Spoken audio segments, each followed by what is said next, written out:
Hello students, चलिए आज हम अपने चैप्टर के कुछ क्वेश्चंस अपने सॉल्व करते हैं यहाँ पर।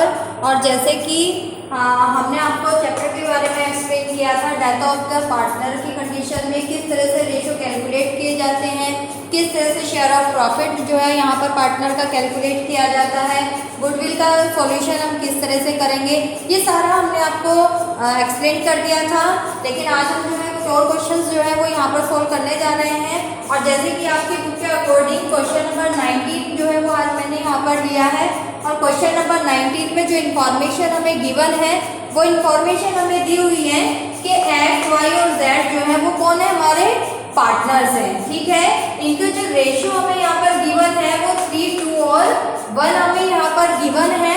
और यहाँ पर फॉर्म की जो गुडविल है वो हमें यहाँ पर अकॉर्डिंग टू क्वेश्चन जो गिवन है, चलिए एक बार देख लेते हैं। वो दी हुई है हमें यहाँ पर 60,000। ठीक है, फॉर्म्स की जो गुडविल है वहाँ ये हमें 60,000 दी हुई है। और प्रॉफिट जो है वो हमें कितना गिवन है यहाँ पर 1,50,000। तो चलिए एक बार इंफॉर्मेशन को नोट कर लेते हैं हम यहाँ पर। तो फॉर्म की जो गुडविल है वो कितनी गिवन है हमें यहाँ पर 60,000। और प्रॉफिट जो है वो हमें यहाँ पर कितना गिवन हुआ है, प्रॉफिट हमें दिया हुआ है 1,50,000। तो ये इंस्ट्रक्शन हमें दी हुई है। बट ओवरऑल क्योंकि हमने चैप्टर लिया है डेथ ऑफ ए पार्टनर और यहाँ पर हमें कैलकुलेशन करनी होगी, लेकिन सबसे पहले हमें ये तो जानना बहुत जरूरी होगा कि आफ्टर ऑल यहाँ पर डेथ जो है वो किस पार्टनर का यहाँ पर डेथ हो रहा है। तो यहाँ पर जो है according to this question Y is dead. Y जो है यहाँ पर डेथ कर रहा है ऑन 30 जून। ठीक है, 30 जून को वाई जो है वो डेथ कर जा रहा है। At that condition goodwill, form की गुडविल यहाँ पर 60,000 दी हुई है। क्वेश्चन में प्रॉफिट जो है वो आपको 1,50,000 से गिवन है। ओवरऑल क्वेश्चन में करने के लिए क्या कहा है, चलिए देख लेते हैं। So pass the journal entries for the treatment of goodwill and vice share of profit at the time of his share. ठीक है, तो गुडविल के लिए हमें यहाँ पर ट्रांजेक्शन करने के लिए कहा है और प्रॉफिट के लिए भी हमें यहाँ पर ट्रांजेक्शन करने के लिए कहा गया है। So let's go. अब हमें देखना है कि किस तरह से हमें यहाँ पर ट्रांजेक्शन करनी है। तो जैसे कि मैंने आपको क्वेश्चन में पहले भी समझाया था कि जब हमारा कोई भी पार्टनर यहाँ पर रिटायर करता है या डेथ कर जाता है, ठीक है, तो इन दिस केस हमें क्या निकाल, जो हमारे न्यू रेशो होते हैं वो तो हमारे क्या होते हैं, ओल्ड प्लस एक्वायर। बट लेकिन अभी यहाँ पर अकॉर्डिंग टू दिस क्वेश्चन हमें किस चीज की रिक्वायरमेंट होगी, जब हमें गुडविल को कैलकुलेट करना होता है तो गुडविल के लिए हमें यहाँ पर किसकी रिक्वायरमेंट होगी, गेनिंग रेशो की रिक्वायरमेंट होगी। और गेनिंग रेशो निकालने का जो फॉर्मूला है वो हमारा क्या होता है, न्यू माइनस ओल्ड। लेकिन अभी इस क्वेश्चन में हमें न्यू रेशो की कोई भी इंफॉर्मेशन गिवन नहीं है। सो इन दिस केस जब हमें कोई इंफॉर्मेशन यहाँ पर गिवन नहीं है तो हम क्या करते हैं, जो हमारे रिमेनिंग होते हैं, ठीक है, रिमेनिंग रेशो जो होंगे यानी कि जो ओल्ड रेशो होते हैं, रिमेनिंग रेशो कौन से हो गए, ठीक है, यानी कि एक्स एंड वाई, यही हमारे कंटिन्यू पार्टनर है, यही रिमेनिंग पार्टनर है, यही गेनिंग पार्टनर है। ठीक है, तो इनके जो ओल्ड रेशो होंगे वही हमारे क्या होंगे, वही हमारे गेनिंग रेशो होंगे। ठीक है, गेनिंग भी वही होंगे और न्यू रेशो भी हम उन्हीं को ही मानकर चलते हैं। ठीक है, तो चलिए स्टार्ट करते हैं कि जनरल ट्रांजेक्शन हमें कैसे करनी है यहाँ पर। तो जनरल ट्रांजेक्शन सबसे पहले हम गुडविल का ट्रीटमेंट यहाँ पर करते हैं। तो यहाँ पर क्योंकि गुडविल के लिए कोई इंस्ट्रक्शन नहीं है, सिर्फ ट्रांजेक्शन करने के लिए कहा है, सो विदाउट एनी इंस्ट्रक्शन हम क्या करते हैं, वहां पर सिंगल एंट्री करते हैं। और सिंगल एंट्री जो है वो हमारी यहाँ पर क्या होगी, तो सिंगल जो ट्रांजेक्शन होगी वो होगी हमारी gaining partners debit to deceased partner. ठीक है, गेनिंग पार्टनर कौन है यहाँ पर, ओवरऑल एक्स और वाई दोनों ही हमारे क्या कर रहे हैं, यहाँ पर गेन कर रहे हैं। अभी हमने देखा था 3:1, ये किसका रेशो निकाला था हमने, यहाँ पर एक्स और वाई का जो ओल्ड रेशो है वही उनका क्या था, गेनिंग। मैं लिख देती हूँ यहाँ पर। ठीक है, दिस इज द जो रिमेनिंग रेशो है, ओल्ड रेशो है, वही उनका क्या है, यहाँ पर गेनिंग रेशो है। तो इसी की हेल्प से अब हम यहाँ पर ट्रांजेक्शन अपने बना लेते हैं। ठीक है, तो जनरल ट्रांजेक्शन हमारी क्या हो जाएगी यहाँ पर, फॉर द गुडविल इज यहाँ पर ट्रांजेक्शन आ जाएगी हमारी X capital account debit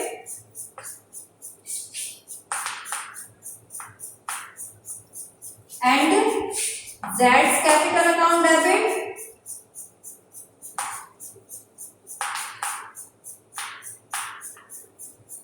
and to Y's capital account. ठीक है, according to question who is the deceased partner? Deceased partner is Y. ठीक है, वाई जो है वो हमारा डिजीज पार्टनर है और एक्स और जेड जो है वो हमारे कौन है? Gaining partner. ठीक है, तो ये तो हो जाती है ट्रांजेक्शन। अब हम बात करते हैं कि किस तरह से डिवाइड करना है। ओवरऑल सबसे पहले हमें क्या कैलकुलेट करना होगा? यहाँ पर हमें यहाँ पर गुडविल में जो आपका पार्टनर डिजीज यानी जो डेथ कर रहा है उसका शेयर ऑफ गुडविल कैलकुलेट करना होगा। तो यहाँ पर हम वाई का शेयर ऑफ गुडविल कैलकुलेट कर लेते हैं पहले। ओवरऑल वाई का जो शेयर है वो कितना है? 2/6। ठीक है, तो goodwill is equals to 60,000 into 2/6 यहाँ पर कर लेते हैं इज इक्वल्स टू आपका आ जाता है यहाँ पर 20,000। ठीक है, 20,000 क्या आ जाता है यहाँ पर? डिजीज पार्टनर का शेयर ऑफ गुडविल। ठीक है, ये हमने यहाँ पर कैलकुलेट कर लिया। अब इसी की हेल्प से अब हमें क्या निकालना है यहाँ पर? ये नहीं, एक्स और जेड्स गुडविल शेयर। ठीक है, तो 20,000 कौन से रेशो में डिवाइड करेंगे? गेनिंग रेशो में, क्योंकि डिजीज पार्टनर और रिमेनिंग पार्टनर से उनकी गेनिंग रेशो में क्या करता है? अपने शेयर ऑफ गुडविल लेता है। ठीक है, जब कोई नया पार्टनर आता है तब सेक्रीफाइस में गिवन किया जाता है, लेकिन अभी क्या हो रहा है? तो लेना है। ठीक है, तो जो यहाँ पर जो डिजीज पार्टनर है वो खुद तो ले नहीं पाएगा, कैसे लेगा? उनके जो भी एग्जीक्यूटर्स हैं, ठीक है, उनके जो एग्जीक्यूटर है उनको हम ये अमाउंट को पेमेंट करते हैं। कैलकुलेशन तो करनी होगी लेकिन। ठीक है, तो यहाँ पर 20,000 को इंटू 3/4 और 20,000 इंटू 1/4 यहाँ पर हम डिवाइड कर देते हैं। ओवरऑल डिवाइड करने के बाद में यहाँ पर एक्स का जो शेयर आएगा वो 15,000 आ जाता है और जेड का आ जाएगा यहाँ पर 5,000। ठीक है, तो ये यहाँ पर एक्स और जेड का शेयर ऑफ गुडविल निकल कर आ जाता है। तो इसको हम यहाँ पर शो ऑफ कर देते हैं। ओवरऑल वाई का शेयर इन गुडविल 20,000, जिसको वो 15,000 एक्स से लेगा और 5,000 रुपीज वो जो है वो जेड से यहाँ पर ले लेगा। ओवरऑल हम बात करते हैं अब प्रॉफिट की। ठीक है, तो प्रॉफिट के लिए हमें कितना प्रॉफिट गिवन है? यहाँ पर प्रॉफिट हमें गिवन है 1,50,000, लेकिन किस तरह से कैलकुलेट करेंगे? प्रीवियस ईयर का प्रॉफिट जो है वो हमें यहाँ पर गिवन है।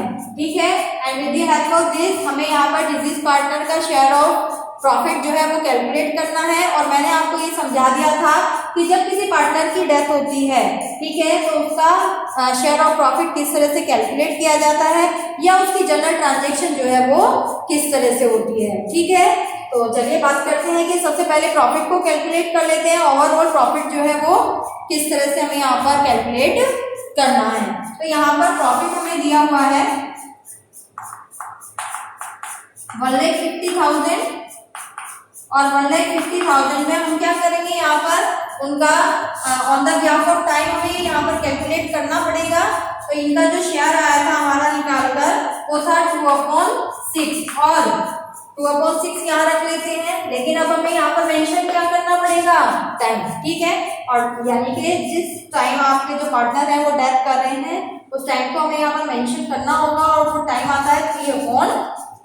ठीक है, तो ओवरऑल ये सारी कैलकुलेशन करने के बाद में आपका जो प्रॉफिट आता है वो आ जाता है 12,500। ठीक है, तो 12,500 जो शेयर ऑफ प्रॉफिट है वो यहाँ पर किस तरह से हम इसकी ट्रांजैक्शन करेंगे? चलिए देख लेते हैं। तो हमने आपको समझाया था कि कैलकुलेशन तो आपको इस तरह से करना है, दो तरीके से करना होता है, on the behalf of time, on the behalf of turnover. ठीक है, तो दो तरह से हम यहाँ पर अपना प्रॉफिट जो है डिजीज पार्टनर का कैलकुलेट करते हैं।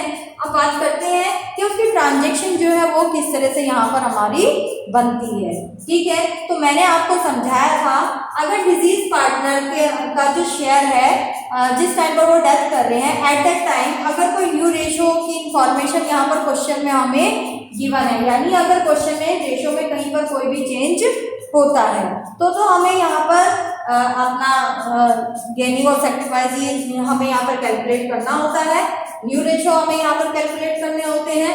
बट अगर यहाँ पर कोई भी चेंज रेशो में नहीं हो रहा है, ठीक है, तो इन दिस केस हमें क्या करना होगा, यहाँ पर ट्रांजेक्शन रेशो जो है वो एग्जिट आपके रहने वाले हैं, रेशो में कोई चेंज यहाँ पर हो नहीं रहा है, तो ट्रांजेक्शन जो है वो हमारी क्या हो जाती है, ठीक है। तो प्रॉफिट के लिए तो हमारी ट्रांजेक्शन हो जाती है, यहाँ पर सेकंड ट्रांजेक्शन और फॉर द प्रॉफिट कर रहे हैं, तो प्रॉफिट के लिए ट्रांजेक्शन हो जाएगी हमारी profit and loss suspense account debit to deceased partner capital और करंट अकाउंट। तो डिजीज पार्टनर कौन है, Y's, to Y's capital account, ठीक है। तो ये ट्रांजेक्शन हमारी यहाँ पर आती है, profit and loss suspense account debit to Y's capital account. अभी हमने यहाँ पर शेयर ऑफ प्रॉफिट कैलकुलेट कर लिया था, जो आ जाता था हमारा 12,500, इसको हम यहाँ पर उनके अकाउंट में ट्रांसफर कर देंगे, ठीक है। तो ये प्रॉफिट को ट्रांसफर करने की एंट्री है। तो मैं बात कर रही हूँ यहाँ पर, अगर क्वेश्चन में प्रॉफिट है, ठीक है, तो उसमें अपना शेयर निकालना है हमें डिजीज पार्टनर का, और अगर रेशो में कोई चेंज नहीं हो रहा है तो प्रॉफिट के लिए वहां पर ट्रांजेक्शन होगी profit and loss suspense account debit to deceased partner, और अगर लॉस है तो लॉस की कंडीशन में यही ट्रांजेक्शन आपकी क्या होती है, वो रिवर्स हो जाती है। अगर मैं बात करूं क्वेश्चन की, तो आपकी बुक का जो क्वेश्चन है ये 19 सेम है, क्वेश्चन नंबर 20 आपको यहाँ पर दिया हुआ है, ठीक है, बस अमाउंट में एक डिजिट एक्स्ट्रा है और वहां पर एक्स वाई की जगह कौन दिया हुआ है, ए बी और सी, ठीक है। इसी तरह से सेम क्वेश्चन है, लेकिन वहां पर हमें क्या गिवन है, प्रॉफिट की जगह वहां पर जो हमारे यहाँ पर 150 है, वहां पर 15 लाख का हमें क्या दिया हुआ है, लॉस दिया हुआ है, ठीक है। तो वहां पर यही ट्रांजेक्शन आपकी जस्ट रिवर्स हो गई, यानी कि एबीसी अगर वहां है तो C debit to P and L suspense account, ठीक है। तो ये कंडीशन थी जब रेशियो में कोई चेंज नहीं होता है, तब तो ट्रांजेक्शन सस्पेंस के थ्रू आउट आती है, लेकिन अगर रेशियो में चेंज होता है, ठीक है, तो रेशियो में जब चेंज होता है तो वहां पर क्या होगा आपका, for the profit gaining partner debit to deceased partner, ये ट्रांजेक्शन हमारी होती है जैसे कि हमने गुडविल के लिए किया था, ठीक है। But in condition of loss, अगर लॉस की कंडीशन है तो लॉस की कंडीशन में हम ट्रांजेक्शन क्या करते हैं, deceased partner debit to gaining partner कह लीजिए या फिर कंटिन्यू पार्टनर, ठीक है। तो इस तरह से हमें इन क्वेश्चंस को सॉल्व करना है आप लोग। हालांकि इस चैप्टर में हमारे पास ज्यादा कोई टॉपिक अब नहीं रहा है, क्योंकि इस चैप्टर के मेजर जो टॉपिक था वो था डिजीज पार्टनर का कैपिटल अकाउंट बनाना और डिजीज पार्टनर का एग्जीक्यूटर अकाउंट को ओपन करना, लेकिन दोनों ही जो है वो इस बार आपके सिलेबस से ड्यू टू कोविड अभी रिड्यूस इनको किया गया है थ्रू आउट द सिलेबस, ठीक है। सो विदाउट ऑफ दिस आपको ज़्यादा कुछ इस चैप्टर में नहीं करना है, लेकिन फिर भी कैलकुलेट हो सकता है एक नंबर में कहीं कोई क्वेश्चन आ जाए आपका, तो आपको जो है कैलकुलेशन ऑफ प्रॉफिट, ठीक है, और जिसको हमने रिटायरमेंट में जो पढ़ा था हमने सेम वही कंडीशन इस चैप्टर में यहाँ पर भी हमारी अप्लाई होती है, वही रेशो की कंडीशन है, न्यू रेशो को ऐसे ही निकालेंगे, गेनिंग रेशो को भी सेम वही कंडीशन से हमें यहाँ पर कैलकुलेट करना है। बस प्रॉफिट के लिए दो कंडीशन है जिसके बारे में मैंने आपको समझाया था, या तो आप थ्रू आउट टाइम निकालते हैं या फिर टर्नओवर की हेल्प से हम यहाँ पर प्रॉफिट को कैलकुलेट करते हैं, और अगर रेशियो में कोई चेंज नहीं होता है तो ट्रांजैक्शन सस्पेंस के थ्रू आउट आती है, ठीक है। प्रॉफिट है तो P and L suspense account को डेबिट करना है टू डिजीज पार्टनर, लॉस है तो deceased partner debit to P and L suspense account, ठीक है, ये हम यहाँ पर करते हैं। और अगर रेशियो में चेंज होते हैं तो ट्रांजैक्शन फॉर द प्रॉफिट क्या आ जाती है, अगर रेशियो में चेंज होता है तो यही ट्रांजैक्शन प्रॉफिट की हमारी क्या बन जाती, gaining partner debit to deceased partner, यानी कि ये वाली एक्स और जेड को डेबिट करते हो टू वाई, जो गुडविल की एंट्री सेम वही यहाँ पर आती, क्योंकि ये भी तो हमने क्या किया है, ये भी तो हमने continue partner to deceased partner किया है। तो यही ट्रांजैक्शन अगर आपके रेशियो में चेंज होता तो यही ट्रांजैक्शन आपकी वहां पर आती, ठीक है। और in case of loss deceased partner debit to continue partner, फिर ये वाली transaction in case of loss आपकी वहां पर बनती है, ठीक है स्टूडेंट्स। तो आई विश कि आपको ये टॉपिक समझ आ गए होंगे। आप आपकी बुक के जो भी क्वेश्चंस हैं उनको आप इजीली यहाँ पर शॉर्ट कर सकते हैं, ट्रांजैक्शन इजीली कर सकते हैं, रेशियो को इजीली कैलकुलेट कर सकते हैं, प्रॉफिट लॉस को कैलकुलेट कर सकते हैं, ठीक है। अगर कोई प्रॉब्लम आपको आती है तो आप मुझे कॉल कर सकते हैं, मैसेज भी मुझे कर सकते हैं। ठीक है student, thank you, have a good day.